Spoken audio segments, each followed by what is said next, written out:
When a homeless kid shouted "Don't eat," that no one expected what would happen next. The Park Cafe was a magnet for the city's elite, tucked between rows of manicured trees, and the hum of a nearby fountain. It was midday, and the cafe buzzed with life. Waiters in crisp uniforms weaved gracefully between tables, balancing trays of artisan dishes and freshly brewed coffee.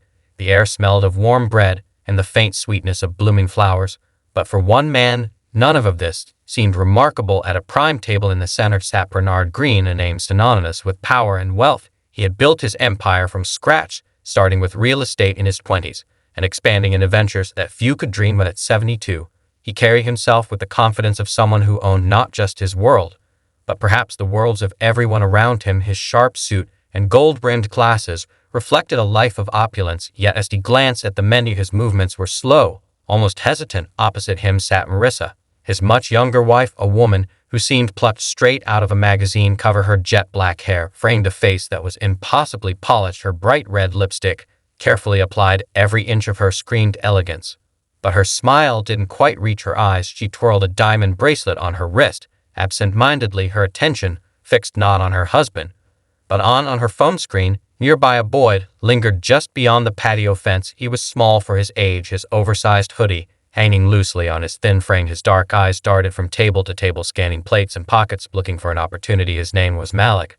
Though no one in the cafe knew him, his face was familiar on this street. A kid with nowhere to go, always on the outskirts of conversations and the edges of concern. Bernard glanced at his watch. "You're distracted again," he said, his voice calm but pointed. Marissa looked up, smiled, though there was no warmth in it. "I'm right here," she replied sweetly, reaching across the table to place her hand on his. "You know how much I enjoy these lunches." Malik's stomach growled. He moved closer, his footsteps almost silent as he leaned against the patio railing. His eyes landed on Bernard's table. It was the kind of meal he hadn't seen up close in months, a pristine white bowl of soup, flanked by fresh bread and a glass of sparkling water. But then something unusual happened as Bernard adjusted his glasses and picked up his phone. Marissa's hand slipped into her designer handbag. Malik saw her fingers close around a small vial. She twisted it open with a casual flick, tilting her hand ever so slightly over the steaming bowl. The liquid blended with the soup in an instant, disappearing like it had never been there. Malik's breath caught. He froze, watching her stir the soup with the spoon, her expression unchanged. Then she leaned closer to Bernard, her voice low, but just audible enough. "After all the trouble I've gone through, you won't ruin this now." The boy blinked, unsure of what he had just witnessed. Was this real? Could a woman who looked so perfect, sitting in a place so polished, really be doing what he thought? But Malik couldn't shake the feeling that something was very wrong. Malik's heart pounded in his chest as he crouched lower behind the railing. He wasn't sure what he'd just seen, but the way the woman's voice carried those cold words, it sent a shiver through him. He clenched his fists, his nails digging into his palms. No one else had noticed, no one else had been paying attention. It was just him. The faint growl in his stomach pulled him back to reality, but his eyes remained fixed on the couple. Bernard looked tired, distracted, his spoon hovering over the bowl. As he checked his phone, Marissa was all charm and poise again, her smile bright, her hand resting on her chin, as if she hadn't just whispered something chilling moments ago. Malik could feel the weight of the decision pressing down on him. His instinct screamed to walk away. Why get involved? Who would believe a kid like him, a boy in a threadbare hoodie, standing at the edges of a world he wasn't welcome in? He swallowed hard, glancing around at the other patrons. Laughter, chatter, the clinking of glasses. No one cared, no one even noticed him. But his gaze returned to Bernard's spoon, now dipping into the soup. Malik felt his chest tighten. It wasn't just his imagination. He had seen her pour something into it. He knew what would happen if the old man took a bite. His spots raced. He didn't know this man, but that didn't matter. Wrong was wrong. The moment stretched endlessly, and then, without thinking, Malik pushed himself off the railing and marched straight to the table. His legs felt like lead, but his feet didn't stop. His voice cracked as he shouted, "Don't eat." That heads turned. Conversation stopped mid-sentence. The clatter of a dropped fork echoed across the cafe. Bernard froze, his spoon inches from his lips, his wide eyes locking on to the boy. Marissa whipped her head around, her expression hardening. "What did you just say?" she demanded, her voice sharp enough to cut through glass. Malik didn't falter. His voice was shaky, but loud enough for everyone to hear. "She put something in your food. I saw her." "Don't eat it." Gasps rippled through the cafe as every patron turned toward the scene. The silence that followed was suffocating. Malik stood his ground, his chest heaving as adrenaline surged through him. Bernard blinked, glancing between the boy and his wife. "What is he talking about, Marissa?" His tone was calm, but his hand trembled as he set the spoon down on the table. Marissa's composure snapped like a rubber band stretched too thin. She shot to her feet, her chair scraping loudly against the stone floor. You little liar, she hissed, her voice dripping with venom. How dare you accuse me of something so vile? Who even let you in here? The words stunned what Malik didn't back down. His eyes remained locked on Bernard's, desperate to make him see the truth. I saw her. She poured something into your soup when you weren't looking, he said, his voice steadying as he spoke. You can smell it if you don't believe me. Bernard's face pale as he turned toward his wife, his eyes narrowing. Marissa, what's going on? He asked, his voice quiet but firm. She scoffed, waving a dismissive hand. He's just trying to cause trouble. Look at him. He probably just wants money or food. She spat the words out like they were poison themselves, her gaze flicking to Malik with open disdain. But the boy didn't waver. He stepped closer to the table, his fists clenched. I'm not lying, he said firmly, his voice rising. She doesn't want you to know. But I saw everything. Bernard's hand lingered over the bowl, torn between disbelief and the knowing doubt creeping into his mind. But something in the boy's tone made him hesitate. The air around the table seemed to thicken. The once lively cafe now eerily silent. All eyes were locked on the unfolding drama, their meals forgotten. Bernard leaned back slightly in his chair, studying the boy with a scrutinizing gaze. His face bore the marks of a man used to people playing games with him, trying to take advantage of his wealth. But this was different. The boy didn't flinch, didn't look away. Malik, is it? Bernard asked, his voice steady, though a trace of suspicion lingered. The boy nodded yes. I'm telling the truth. Please don't eat it, he said, his voice soft but insistent. Marissa let out a harsh laugh, crossing her arms as she stared Malik down. This is absurd, she snapped, her tone icy.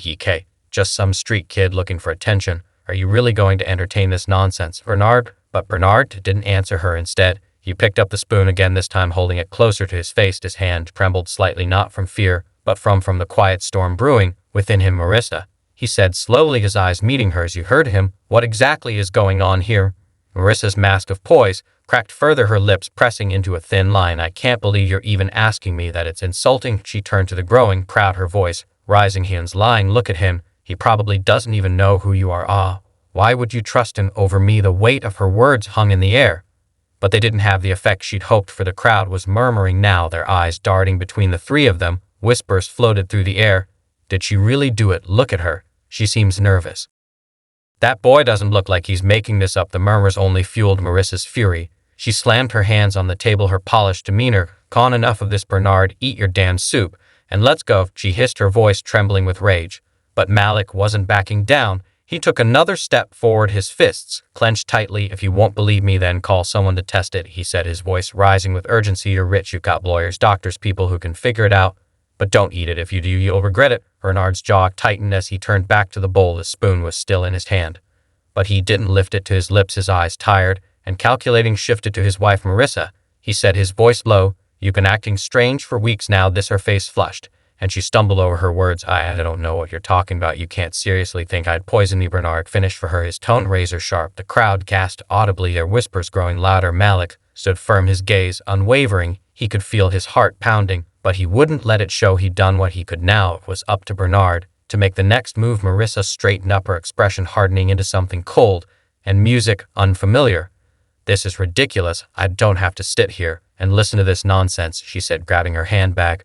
But before she could leave, Bernard's hand shot out, gripping her wrist with surprising strength for a man his age. You're not going anywhere, he said firmly. Not until we get to the bottom of this. The waiter, who had been frozen in place, finally spoke up. Sir, should I call the police? The question sent a ripple through the cafe, and for the first time Marissa looked genuinely panicked. She shook her head violently. Don't you dare. This is just a misunderstanding, Bernard. You can't seriously. But Bernard raised his hand, silencing her. Yes, he said, addressing the waiter without looking away from Marissa. Call them. Malik felt a surge of relief, but it was fleeting. The truth wasn't out yet, and the tension was far from over. The cafe held its collective breath as the waiter hurried inside to make the call. Bernard let go of Marissa's wrist, his eyes never leaving hers. The once polished charm she wore so effortlessly was now unraveling, replaced by a growing sense of desperation. She glanced around, her lips moving, but no sound coming out, as though searching for an escape.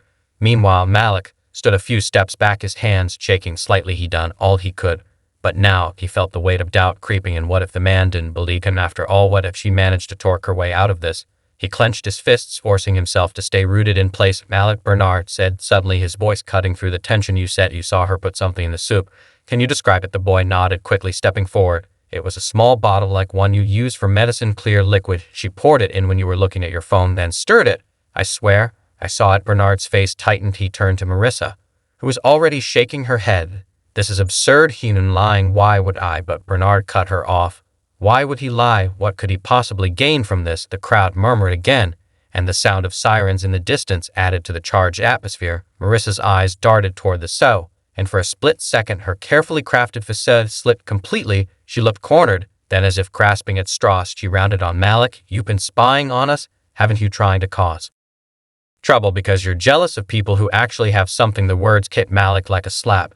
But he stood his ground. I'm not jealous, he said firmly. I saw what I saw, and I couldn't just stand there and let you perkin. The sirens grew louder, and soon 2 police officers entered the cafe.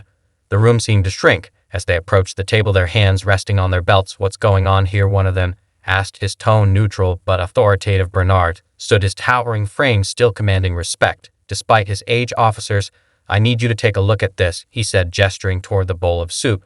This boy claims my wife poisoned it. The officers exchanged glances, their expressions carefully blank. One of them leaned down, sniffing the bowl cautiously, then turned to Marissa. Man, do you have anything to say about this? Her face turned crimson.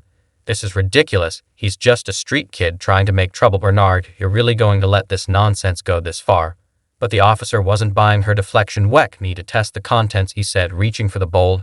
No, Marissa snapped, her voice rising. The outburst drew even more attention. Her sudden panic only made her look guiltier. The officer paused, narrowing his eyes. Man, is there something you'd like to tell us before we proceed? Marissa hesitated, her chest rising and falling rapidly. She looked at Bernard, then at the officers, her hands trembling as she clutched her handbag. Finally, her resolve crumbled. Fine, she spat, her voice low but dripping with venom. You want the truth. I'm tired of living in his shadow, tired of his control over everything. He was never supposed to make it past this year. And as she stopped abruptly, realizing too late that she'd said too much, the cafe erupted in gasps, some patrons pulling out their phones to record the scene. Bernard's face went pale as the weight of her confession hit him like a truck. The officer stepped forward, his expression grim. Ma'am, I'm placing you under arrest for attempted murder. Please put your hands where I can see them. Marissa's composure shattered completely. She screamed, trying to wriggle free as they secured her hands behind her back. You don't understand. I deserved everything. He had everything, she shouted as they led her away, her voice echoing through the stunned cafe. Bernard sank back into his chair, his hand trembling as he pushed the soup away. For a moment, he said nothing, his face a mask of disbelief and betrayal. Then his eyes found Malik, who stood frozen, unsure of what to do next. But as Bernard's gaze softened, a flicker of gratitude replaced the anger in his expression. Malik hadn't just saved his life. He revealed a truth Bernard would have never seen coming. The cafe slowly returned to a low hum of whispers and murmurs as the officers escorted Marissa out, her protests fading into the distance. Patrons exchanged wide-eyed glances, still reeling from what they had just witnessed. Some looked at Bernard with pity, others with curiosity, but Malik didn't move. He stood rooted to the spot, unsure if he was supposed to stay or slip away quietly. Bernard turned to the boy, his face still pale, but his eyes now steady. Malik, he said softly, gesturing to the seat across from him. Sit. Malik hesitated, glancing around at the onlookers, but Bernard's voice carried a weight that made him obey. Slowly, he sank into the chair, his shoulders tense. You saved my life, Bernard said, his voice low but firm. I don't know how I can ever repay you. Malik fidgeted, his hands gripping the edge of the table. I couldn't let it happen, he said quietly. I couldn't just watch and say nothing. Bernard nodded, his gaze distant for a moment, as if replaying the entire ordeal in his mind. Most people would have, he said after a pause. They would have turned the other way, pretended they didn't see. But you didn't. That took courage, boy. Malik shrugged, his voice barely above a whisper. I guess I don't like seeing people get hurt. That's all. Bernard leaned back, studying the boy for the first time. He seemed to really see him, not just as a scrappy kid on the streets, but as someone with a story, a soul. How long have you been out here? The question caught Malik off guard. He looked away, his voice tinged with embarrassment. Oh, while Bernard frowned, but didn't press. Instead, he reached into his pocket and pulled out a sleek black phone. Wait here, he said, standing and stepping aside to make a call. Malik watched him, unsure of what to do. His heart pounded with anxiety. Was he in trouble now? Was Bernard going to call someone to hack and remove? But when Bernard returned, his expression was calm, almost kind. Help is on the way, he said. Simply help? Malik asked, his brow furrowing. Bernard nodded. I called someone I trust. They'll make sure you have a place to sleep tonight, somewhere safe. And if you'll let me, I'd like to do more than that. The boy's eyes widened. You don't have to do that, he said quickly, his voice defensive. I didn't do this for money or anything. Bernard smiled faintly. I know, that's why I want to help. You did something most people wouldn't have, and trust me, Malik, if the world had more people like you, it would be a much better place. For the first time in a long while, Malik felt a warmth he couldn't quite describe. He looked down, unsure of what to say. The cafe patrons began to disperse, But the weight of what had happened lingered in the air. Bernard picked up his glass of water, taking a long sip before speaking again. "Sometimes life gives us the chance to change someone else's story," he said, his voice thoughtful. "You changed mine today, Malik, and maybe, just maybe, I can help change yours." The boy glanced up at him, his dark eyes glistening with something he hadn't allowed himself to feel in years, hope. As the two sat in silence, the sun continued its arc across the sky, casting long shadows across the cafe.